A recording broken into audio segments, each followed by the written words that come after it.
Also developing tonight, 10 on your side has learned that the USS Gerald R. Ford Strike Group will deploy overseas Tuesday.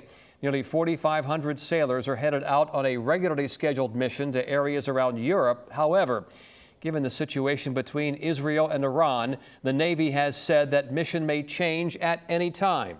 Several other locally based ships deployed last month, including the USS Bainbridge, Mahan, and Forrest Sherman.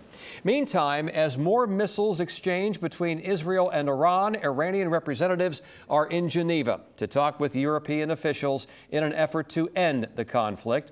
President Trump has also said he'll have a decision on military action within 2 weeks. Then at your side's Andy Fox talked with Senator Mark Warner about the conflict and how it may be resolved. Virginia's U.S. Senator Mark Warner says part of the resolution is turning down the rhetoric, which in so many words stirs the pot, especially for our local deployed military. How do we make sure that those sailors are safe?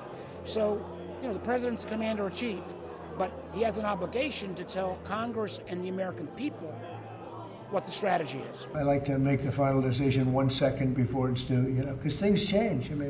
Especially with war. Senator Warner faults President Trump with what he calls unclear strategy. Those opposed to U.S. intervention point to Israel's success at bombing another target in the Iranian nuclear program that it is seeking to destroy. One underground facility could require an American bunker-busting bomb because it is 300 feet underground.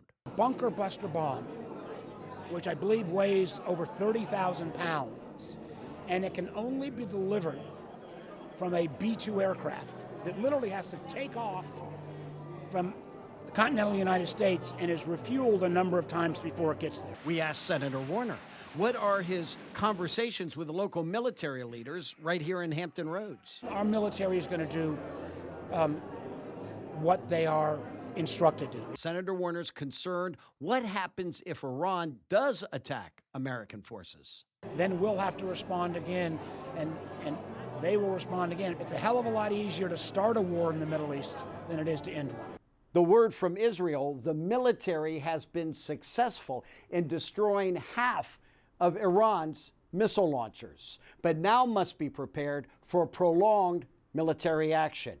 Senator Warner says the best course of action for America, let Israel handle this complex situation. I'm Andy Fox, 10 on your side.